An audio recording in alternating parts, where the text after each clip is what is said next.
अंबानीने एक असं स्टेटमेंट केलं की नरेंद्र मोदी हे अवतार आहेत, देवाचे अवतार आहेत आणि देशाचा 100वा आपण जेव्हा स्वातंत्र्य दिन साजरा करू तोपर्यंत ते पंतप्रधान असावेत अशा पद्धतीने स्टेटमेंट केलं. याच्याकडे आपण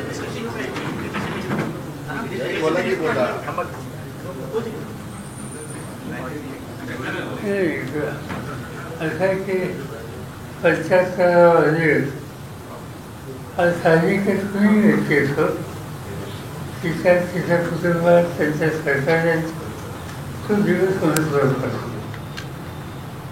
आणि त्या दृष्टीनं प्रधानमंत्री 75 वर्षामध्ये प्रधानमंत्री करतात त्याच्यानंतर अभिनंदन सर्वांना हा वेगवेगळ्या क्षेत्रातले लोक निश्चित करतात. हे करण्याचा थोडासा मी त्यांना पत्र लिहिलं, ट्वीट केलं, त्याचं अभिनंदन केलं. राजकारणामध्ये असे काही बदल ठेवायचे नाही. आम्ही सगळेजण आणि महाराष्ट्रातले यशवंतराव चव्हाणांच्या संस्कारात वाढलेले लोक आणि त्यामुळं साहजिकच अशा प्रसंगी कुठल्याही राजकारण न आणता एक सभ्य आणि सुसंस्कृतपणा याचं दर्शन दाखवलं पाहिजे. त्या दृष्टीनं अनेकांनी देशाच्या किंवा देशाबाहेरच्या नेतृत्वाने प्रधानमंत्र्यांचं अभिनंदन केलं. ते नसते पण आमच्या आणखी काय काय या गोष्टी मला काही भाषा समजत नाही आणि मी आताच्या मागे नसतो त्यामुळे मी काही त्याचं भाष्य करू इच्छित. माझा 75वा वाढदिवस होता त्या 75व्या वाढदिवसाला मोदी स्वतः आले होते. त्यांनी वाचनही केलं होतं, आणखी अनेक लोक होते पण तिथं त्यांनी राजकारण आणलेलं नाही आणि आम्ही आणले नाही. आमच्या शुभेच्छा आहेत देशासाठी त्यांना काय करायचं असेल ते योग्य करावं एवढीच सांगते. 75 वर्षानंतर संविधानिक पदावरून थांबावं असं एक सूर आणि आता मी थांबलो नाही तर मला बोलायचं नक्की कशी करायचं. माझा 85 झाले 10 वर्ष. पंतप्रधान मोदींचा वाढदिवस साजरा झाला पण कालचे पेपर जर आपण पाहिले तर शिंदेची सगळी जाहिरात पहिल्या पानावर वृत्तपत्रात दिसले. भाजपवर कुरघोडी करण्याचा प्रयत्न शिंदेचा आहे असं म्हणता येईल आपल्याला. काही समस्या असतात त्यामुळे समान स्थान जाहिरात मिळाली तर त्याच्याबद्दलचा आनंद असतो. जे स्वतः फेरफार चालू होतं हे कधी फायदा नव्हतं पण शिंदे साहेबांनी त्याच्याबद्दलची आश्चर्यता दाखवली. भाजपमध्ये मोदी युग सुरू होण्यापूर्वी भारतीय जनता पक्षामध्ये मोदींचं युग सुरू होण्यापूर्वी त्यावेळीचे जे सगळे ज्येष्ठ होते लालकृष्ण अडवाणी, मुरली मनोहर जोशी त्यांना 75 वर्षानंतर थांबायला सांगितलं तर मोदीने आता थांबायला पाहिजे काय? मी म्हणतात ते मोदींनी वाचलं होतं त्याच्यावर आता काही लोकांनी खुलासा घेतला. तो खुलासा असा आहे की आम्ही असं बोललो असतो, आम्ही याची चर्चा केली, ठीक आहे कशाला आपण त्याच्याबद्दल ते नाही म्हणतात. आपण वाचलं होतं, तुम्ही छापलं होतं ते आम्ही वाचलं, ते म्हणतात नाही ठीक आहे आनंद. एकीकडे सरकार विकास कामासाठी निधी नसल्याचं सांगते आणि दुसरीकडे जाहिरातीवर कोट्यावधी रुपये खर्च करते. त्या जाहिराती बघितल्या तर वरचे खाजगी दिसते त्याच्यात सरकारी जाहिरात फक्त एखाद्या दृष्टी दिसते. गेल्या आठवड्यात मुख्यमंत्री देवेंद्र फडणवीस यांची जाहिरात होती जेव्हा पाहून सगळ्या पेपरला त्याच्यावर कुठलाही उल्लेख नव्हता. कुणाचीही सरकारी जाहिरात होती की खाजगी होती कळत नव्हतं.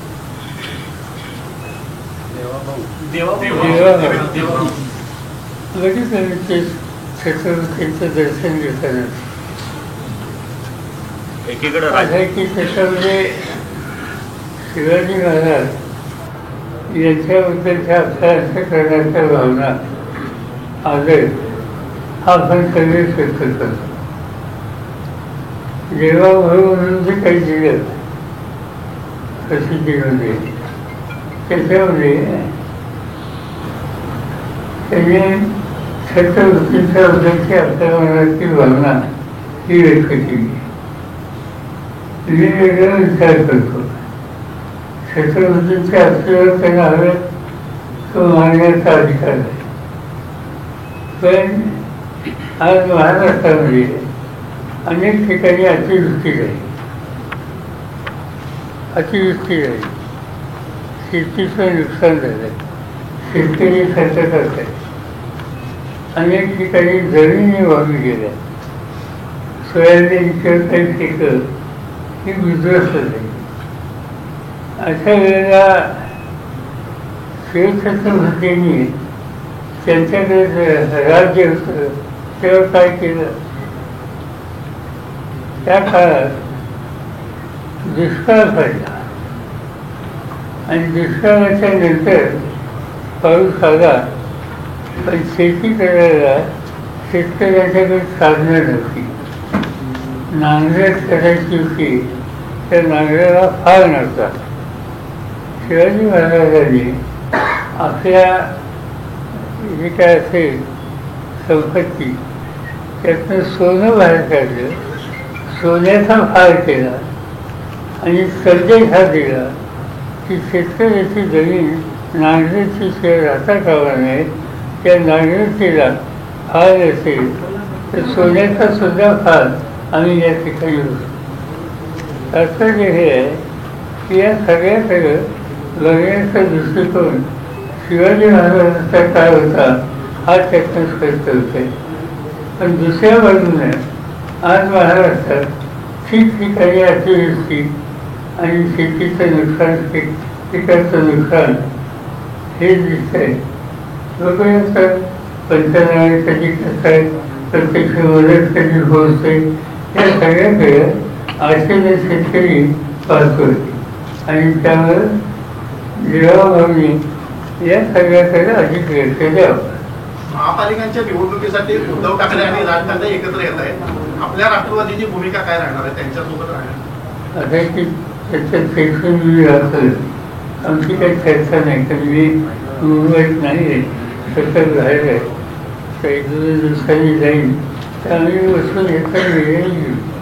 पण तो निर्णय सगळीकडे सारखा असेल असं नाही. कारण नगरपालिका, महानगरपालिका प्रत्येकाचं स्थान कुठं आहे हे बघून त्या समितीचे ते निघाले. पण महाविकास त्याच्यावेळी लोकसभेला ते विधानसभेला एकत्र गेलो तसं इथं सगळीकडे जाऊ, काही ठिकाणी जाऊ, पण सगळीकडे जाऊ असं आज सांगता येत नाही. महाविकास आघाडीवरती याचा काही परिणाम दिसतो या दोघांच्या एकत्र येण्याचा? माहिती आहे असं आहे. समजा ते एकच आहे आणि त्याच्यामुळे मुंबईमध्ये शक्तीवादी आम्हाला आनंद आहे. सर, काल याच पार्श्वभूमीवर काल ठाकरे गटाचा एक मेळावा देखील तिथं मुंबईमध्ये झाला. त्यावेळी उद्धव ठाकरेंनी असं वक्तव्य केलं की सत्ताधाऱ्यांना राष्ट्रवादीला किंवा काँग्रेसला लक्ष करायचं नाही, तर ठाकरे ब्रँड हा मोडून काढायचा आहे, यासाठी मला टार्गेट केलं जातंय असं त्यांचं म्हणणं आहे. आणि महानगरपालिका निवडणूक म्हणजे आपल्यासाठी ऍसिड टेस्ट आहे असं ते म्हणतायत. साहजिकच आहे, कारण आज मुंबईच्या ठाणे या भागामध्ये त्यांचं शक्तिस्थान आहे. त्याच्याकडे अनेक वर्ष महानगरपालिकेची सत्ता होती आणि त्यामुळे त्यांनी त्याची अपेक्षा केली तर त्याच्यामध्ये काही चुकीचं नाही. एकीकडे राज्यावर कर्जाचा बोजा वाढतोय, पण दुसरीकडं मंत्र्यांना गाड्या घेण्यामध्ये अधिकची रक्कम वाढवलेली आहे. त्याकडे कसं बघता आणि मुख्यमंत्री आणि उपमुख्यमंत्र्यांच्या खर्चावर कुठल्या प्रकारची मर्यादा नाही आहे, कुठंतरी अंतरून बघून पाय पसरायला पाहिजे असं वाटत नाही?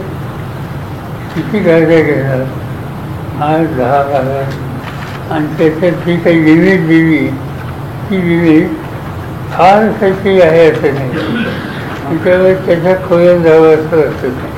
सर, मराठा आरक्षणाच्या संदर्भामध्ये हैदराबाद गॅजेटची जी काही अंमलबजावणी करण्याच्या हालचाली सुरू आहेत त्याला छगन भुजबळ सातत्यानं विरोध करतायत. आज समता परिषदेचा एक मेळावा देखील ते नागपूरमध्ये घेत आहेत. तर विरोध म्हणजे ओबीसीला एकत्र करण्याचा प्रयत्न छगन भुजबळांकडून होतो आणि शक्ती प्रदर्शनाचा देखील प्रयत्न या निमित्तानं ते आज करताना दिसतात. नाही, जसं हैदराबादचं गॅजेट जे आहे ते एक दिशा दाखवतं. मला स्वतःला हैदराबादच्या गॅजेट त्याच्याचा दृष्टिकोन हा यापूर्वी माहीत असता. त्याची कॉफी मला हल्ली मिळाली. त्याच्यामध्ये त्याचा आधार महाराष्ट्र सरकारने घेतला. मला याच्यामध्ये दोन गोष्टी विचार करायला लागतोय. हा प्रश्न सुटावा, सामंजस्य राहावं, आपल्याची एकीची वेग हे उचलून देऊ नये ही भावना सगळ्यांचीच असणार, त्याच्यात काही वाद नाही. मग ते करायचं असेल तर कटुता कमी झाली पाहिजे आणि सुसंवाद साधला पाहिजे. म्हणजे उजवे असतील, मुख्यमंत्री असतील, त्याची कमिटी प्रमुख असतील, त्या सगळ्यांशी सुसंवाद साधून एक सामंजस्य महाराष्ट्रात कसं राहील त्याची काळजी घ्यायची गरज आहे. कारण या प्रश्नावर गावागावामध्ये कटुता आणि संघर्ष हा महाराष्ट्राच्या दृष्टीने घातक आहे. आता हे करायचं असेल ते एकत्र कसं यायचं आणि त्याची जबाबदारी साहजिकच सरकारने याच्यात काही निर्णय घेतले. राज्य सरकारने निर्णय घेतल्याच्या नंतर पुढची दिशा ठरवायला त्यांनी 2 कमिट्या केल्या. एक कमिटी विशेषतः महाराष्ट्र समाजाच्या प्रतिनिधी आणि दुसरी कमिटी ओबीसीचं प्रतिनिधित्व करतात. एकाचे अध्यक्ष विखे आणि एकाचे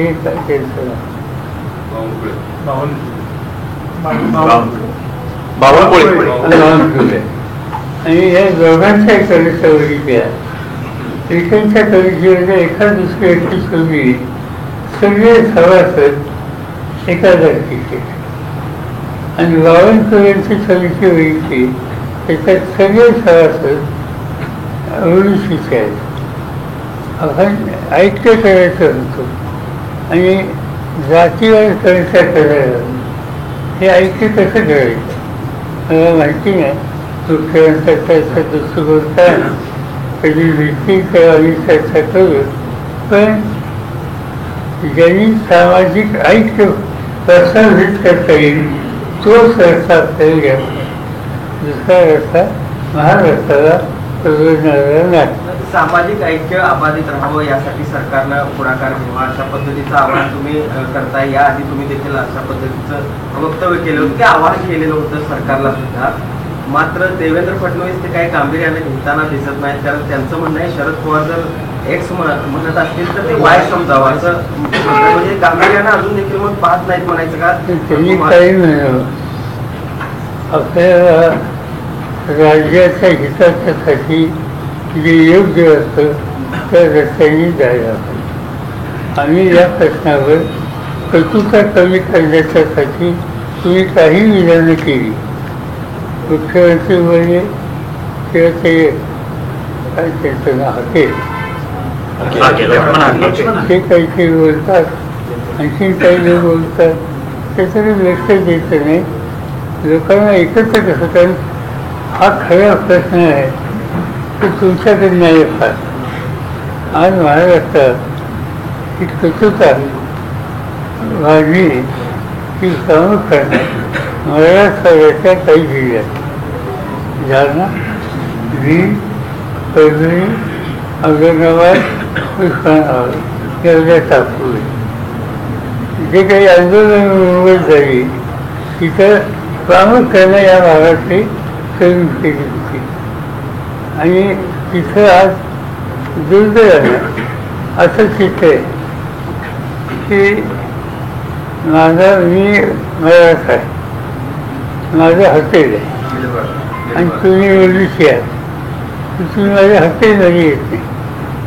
तर तुम्ही ओबीसी आहात, तुमचा एखादा व्यवसाय आहे, मी मराठा आहे तर मी तुमच्याकडे येत नाही. असं चित्र महाराष्ट्रात कधी नसतं. आणि हे चित्र आपण काही झालं तरी राग, टीका, टिप्पणी याच्याकडे न बघता सामंजस्यच तयार केलं पाहिजे आज त्याची आवश्यकता महाराष्ट्राला आहे. आणि आम्हाला लोकांचं तर काय राजकीयदृष्ट्या काय होईल त्याची चिंता नाही. सामाजिकदृष्ट्या महाराष्ट्र एकसंध पाहिजे. पण साहेब आरक्षणाच्या एकातून आहे ते मराठ्यांना आरक्षण देणं शक्य होतं, मात्र त्यावेळी 1994ला ते आरक्षण दिलं गेलं नाही अशा पद्धतीचा एक टीका होते. नेमकं त्यावेळेचं स्वरूप काय? त्यावेळी हा प्रश्नच नव्हता. 94 साली हा प्रश्नच नव्हता. आणि त्यावेळेला लंडन कमिशनचा रिपोर्ट आल्याच्या नंतर महाराष्ट्रामध्ये त्याचा फायदा विविध छोट्या गावातीनं व्हावा त्या दृष्टीने निर्णय घेतले. ते निर्णय घेण्यामध्ये मी असेल किंवा आणखीन काही लोक होते. जी बैठक झाली मला आठवते. त्याच्यात भुजबळ होते, त्याच्यात गोपीनाथ पुंजे होते, आणखीन काही लोक, आणि सगळ्यांनी बसून निर्णय घेतले. थोडक्यात राज्य सरकार आरक्षणाचा प्रश्न जाणीवपूर्वक व्यवस्थित हाताळत नाही असं म्हणायचं का? मी आज आग्रह करणार नाही, कारण मला हा प्रश्न प्रकृतात चालून कशी एकपात्रता करता येईल अशा पद्धतीनं आग्रह लावायचा. पण जे आता साहेब दाखले दिले जातात त्या दाखल्यावरून संशयाचं वातावरण निर्माण होते. काल जे दाखले वितरित केले त्याच्यावरून छगन भुजबळांनी आरोप केले की खाडाखोड करून किंवा पूर्वनियोजित अगोदर तयार केलेले दाखले वितरित केले गेले.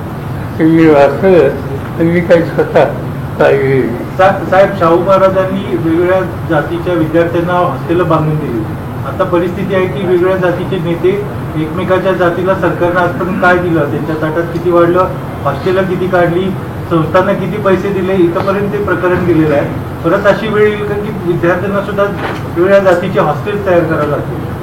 असं आहे, या देशामध्ये आरक्षणाच्या संबंधित विचार आणि प्रशासकीय आदेश हा कोल्हापुरात नाही.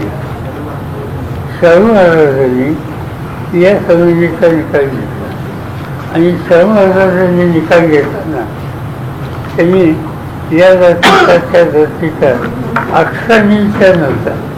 जो गरीब आहे, अडचणीचा आहे, तो या जातीचा असेल तर त्याची समस्या सोडवण्याच्यासाठी काही क्लिअर द्यायला पाहिजे. आणि त्यामुळे 50% लोक आरक्षण हे शाहूमहाराजांनी आणलं. माझ्या मते तो व्यापक दृष्टिकोन आधी ठेवण्याची गरज आहे.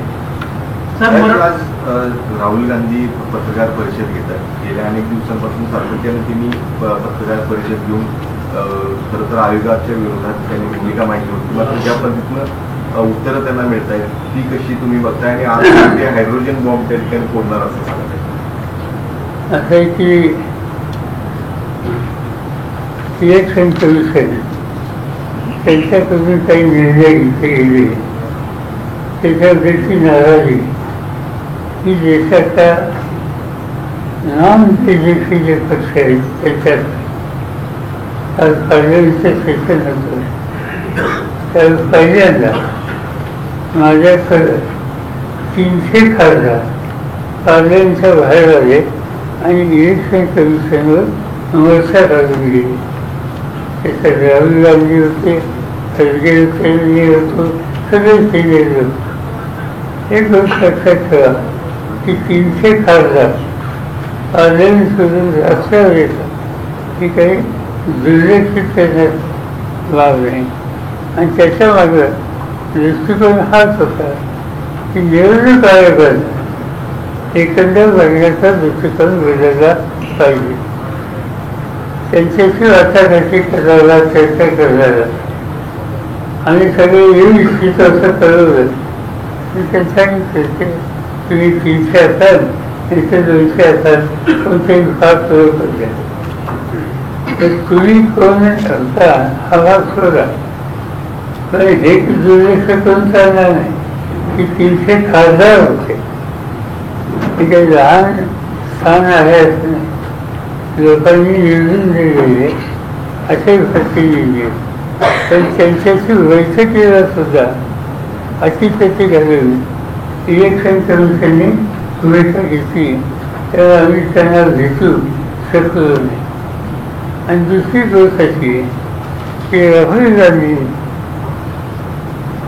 मतदारसंघ घेऊन कर्नाटकातला असेल, महाराष्ट्रातला असेल, राजस्थानमधला असेल आणि तो घेऊन मतदार यादी घेऊन की इथं असा आहे, हा बदल केलेला आहे, या सगळ्या गोष्टी दाखवल्या. आता हे इतकं स्पष्ट होत असताना लोकांचा विश्वास निवडणूक आयोगावर बसावा याची खबरदारी आयोगाने घेतली पाहिजे. पण आयोगाने तो दृष्टिकोन घेतलेला नाही आणि त्याच्यावर आर्थिक काही चालले नाही. बघूया आता तिथे राज्यात निवडणूक आहे, त्याच्यात काय हा प्रश्न आहे. पण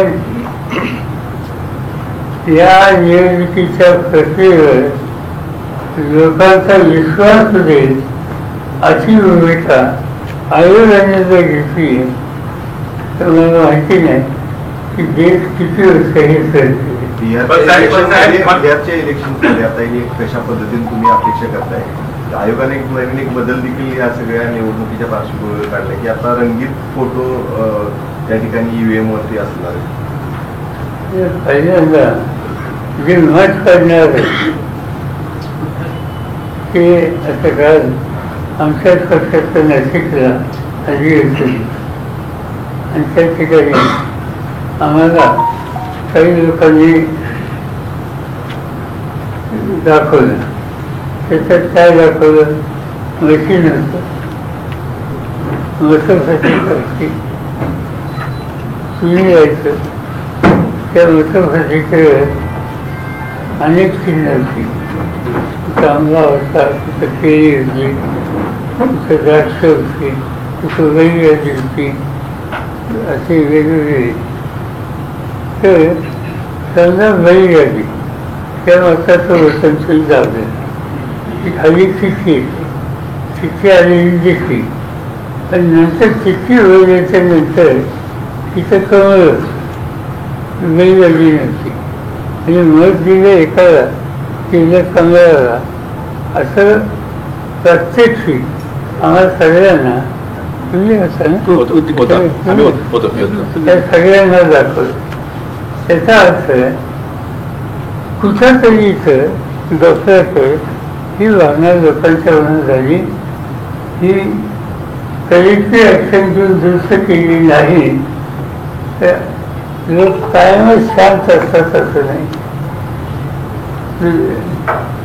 निर्णयाने आयोगाच्या संबंधी असं व्यवस्था कधी आली नसती. आज ती येते आणि त्याचं एक्सपोजर हे राहुल गांधींनी अधिक केलं. आता ती काय हरकत मला माहिती मी एवढं होतं त्याच्यातून आणखीन काय करेल. मतचोरीचा फटका तुमच्या पक्षाला बसला काय? कारण अनेक काठावरती उमेदवार आहेत तुमचे पडले गेले. जयंत पाटलांनी सुद्धा आता नाशिकच्या मेळाव्यात सांगितलं की आमचे उमेदवार आहेत ते बहुसंख्य मतं त्यांना पडलेली, कुणाचंही डिपॉझिट जप्त झालं नाही आणि त्याचा फटका नेमका एनसीपीला बसला गेला. आम्हाला असं एक माझं सुधारण होतं. माझ्या पक्षाने लोकसभेच्या 10 जागांचा निकाल घेतला. तुम्ही लोकांनी 10 आमच्या न मिळवली. त्याच्यानंतर विधानसभेची निवडणूक झाली. त्या विधानसभेच्या निवडणुकीमध्ये आम्हाला 10 जागा मिळाल्या. लोकसभेला 48 पैकी 10, लोकसभेला 10 मिळाल्या 9 आणि 288 विधानसभेच्या त्याच्यात मला आठवत नाही पण आम्ही 110 वगैरे काहीतरी लढले असतील, मिळाल्या 10. तिथे खाली लोक त्याच्या आधीच्या लोकसभेच्या निवडणुकीत तिथं आमच्या जागा आल्या. पण 6 महिन्यांनी 8 महिन्यांनी तिथं सगळीकडे पराभव झाला. हा होऊ शकतो, सरसकट नाही तर कुठं होऊ शकतो. तर काही गोष्टी अशा दिसल्या की आता एक उमेदवार आमचा गेले 25 वर्ष निवडून येतो, तो पडला. त्याचा पराभव म्हणजे त्याला ऐकणं पडलेलं होतं 1,906. त्याच्या शेजारच्या वर्गात आमचा दुसरा उमेदवार की जो 5 वेळी निवडून आलेला होता स्वतः पराभव झाला आणि त्याचा पराभव सुद्धा 1,906. म्हणजे 2 मतदारसंघात शेजारी एक फरंगाचं अंतर आणि दोघांच्या पराभवाच्या आखरी समान. त्याच्यामध्ये शंका निर्माण, माझ्याकडे पुरावा नाही पण शंका नक्की निर्माण होतं. आणि ही शंका इलेक्शन कमिशन होतं ही होती. कॉन्स्टिट्युशन बॉडी आहे, कॉन्स्टिट्युशन संविधानात या संस्थांनी आपल्याला विश्वासाचा हा ठेवला पाहिजे, तो ठेवला नाही हा विचार देशामध्ये लोकांच्या उत्तम जानकरांनी जो आरोप केला होता त्यांना त्यांच्याच गावातनं मतदान कमी पडलं, मतदान घेण्याचा सुद्धा त्यांनी खूप प्रयत्न केला होता गावात, तो संशय खरा वाटतो. मी गेलोच होतो त्या गावात. त्या गावाची जी बैठक झाली मतदानाची ती मागणी जी केली ती बघायला मी स्वतः तिथे गेलो. पण सरकारने यंत्रणा वापरून त्या सगळ्या गोष्टी तिथं होऊन गेल्या नाही. प्रश्न निवडणूक होऊन गेली होती. निवडणूक होऊन गेल्यानंतर एका गावात लोकांनी चर्चा केली की आम्ही असं मत टाकलं होतं पण तिथं निघालं दुसरं, म्हणून आमची ट्रायल होणार घ्या हे गावकऱ्यांनी सांगितलं आणि ती मताची पेटी ठेवली आणि ट्रायलच्या ठिकाणी घेतली. त्याच्यात काय गुन्हा? पण हे तुम्ही करता म्हणून ॲक्शन घेतली गेली, केसेस केल्या गेल्या आणि हे डेमॉन्स्ट्रेशन करून दिलं नाही. त्याच्यामुळे शंका निर्माण.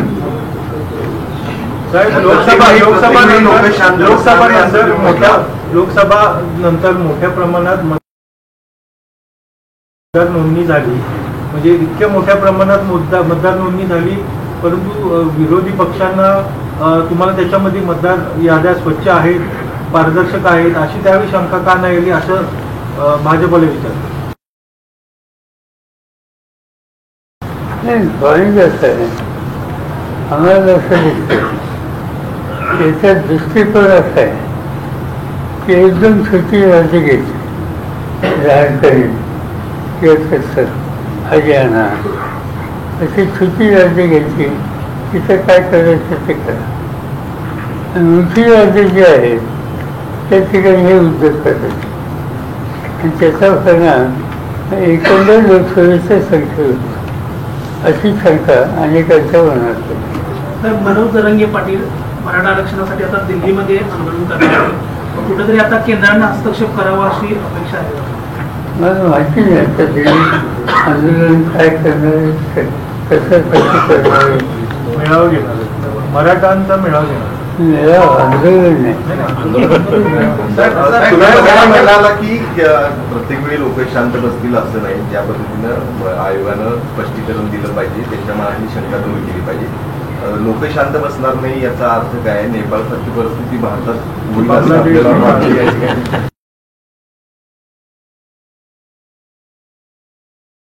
श्रीलंका निवडणुकीत निकाल देतील, आणखी काय करतील, तसं आपण आपल्या आजूबाजूला काळजी करण्यासारखी स्थिती आतापर्यंत भारताचं फळाचं धोरण त्याच्यामध्ये शेजाऱ्यांची चांगली संबंध हे जवळ निवडणुकीपासून सूट करतं.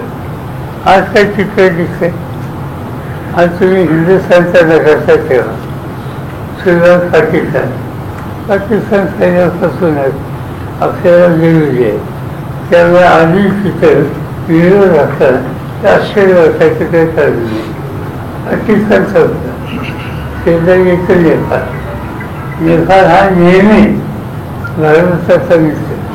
नेपाळला तुम्ही जायचं म्हणजे आपल्याला पासपोर्ट लागत नाही. काठमांडूला तर तिथं दर्शनाला हजारो लोक रोज जातात. तिथली पॉप्युलेशन धार्मिक दिशा बघितली की हिंदुत्वावर असता असताना फार उंची लोकसंख्या आहे. पण आज काय दिसतं तिथं? आज त्या राज्यात जो नेहमीचा होता सरकारी, आज ते राज्य सरकारचा असं दिसतं ही त्यांची स्थिती. त्याच्यानंतर चीन सांगायची गरज नाही. त्याच्यानंतर बांगलादेश त्याच्या स्वातंत्र्यासाठी आपण त्याग केला, आपण झेल सुद्धा. आज बांगलादेश आपल्या विरोधी. खाली जा तुम्ही श्रीलंका सुद्धा आपलं घर सरकारी होतं. मला स्वतः वाटत होतं की त्या देशात अन्नधान्याची अडचण नाही. त्यावेळेला तुमचे मनमोहन सिंग प्राईम मिनिस्टर होते आणि माझ्याकडे अन्न आणि शेती होतं. मला तिथं जायला सांगितलं आणि आम्ही जाऊन त्या ठिकाणी तिथल्यात श्रीलंकेच्या अन्नाचा प्रश्न त्यांच्याशी सुसंवाद करून सोडवला. त्याच्यात श्रीलंकेचे आमचे संबंध अतिशय चांगले होते. आज श्रीलंका सुद्धा आमचा मित्र राहिला नाही.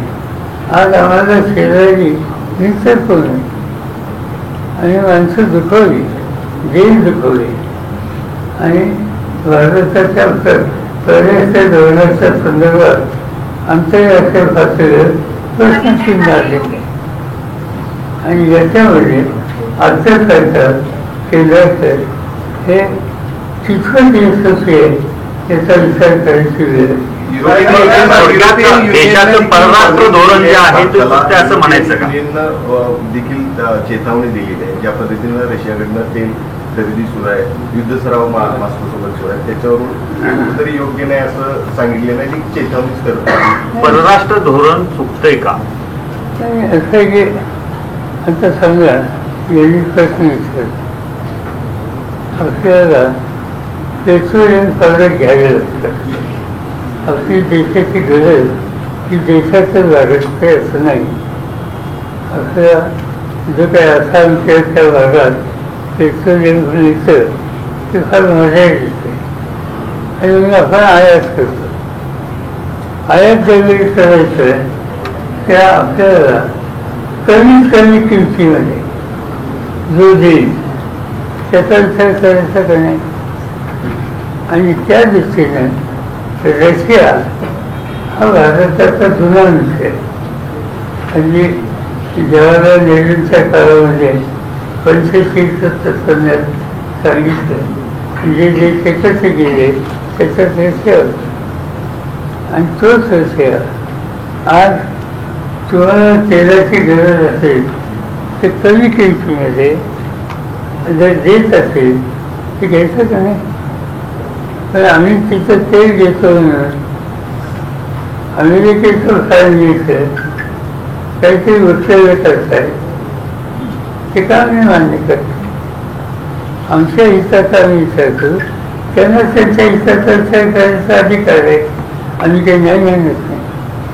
पण हे जे घडतंय हे तुम्ही निशा मारता हे करताना चांगली गोष्ट, पाच तुम्ही स्वतः, पण हे आश्वासन करू नका की याच्यावर देशाच्या अर्थव्यवस्थेत असेल.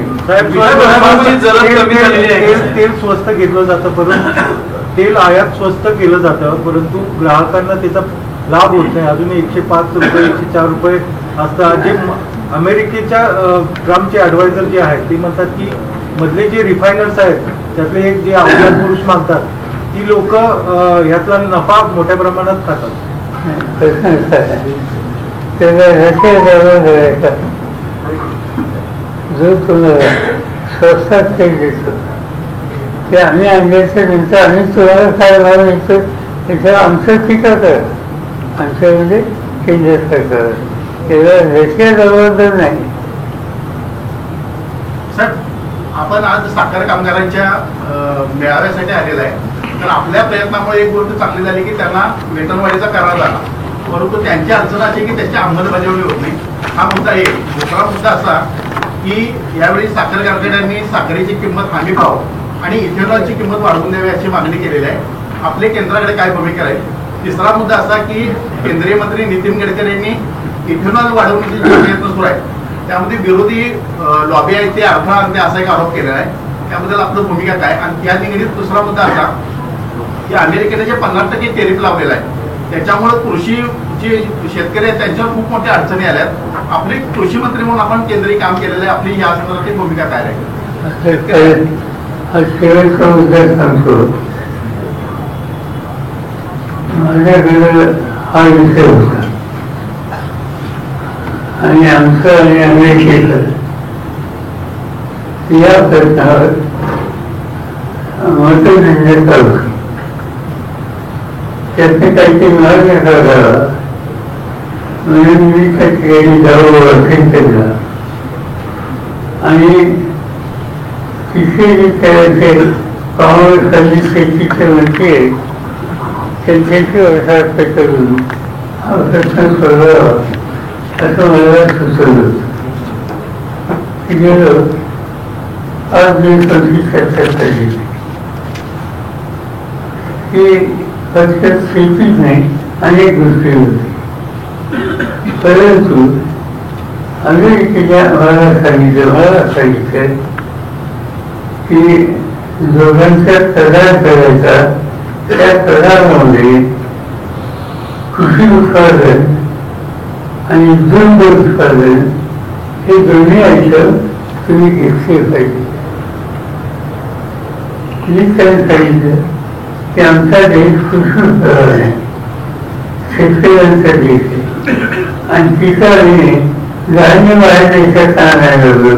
एक काळ होता आमच्याकडे कमी होतं की दिवस आज राहिले नाही. आज निर्यात करणारी झाली. असं असताना अमेरिकेचा गहू आणायचा, अमेरिकेतून शेतीचा माल आणायचा. हे आमच्या शेतकऱ्यांच्या दृष्टीने योग्य नाही. आणि दुसरा त्याचा अर्थ होता की दूध त्याच्यावरचे पदार्थ हे तुम्ही घेतले पाहिजे. आमचा खर्च चालला आणि तो आम्ही मान्य केलं नाही. त्यांचं म्हणणं होतं की तुम्ही कारण नसताना क्लिअरन्स करतात.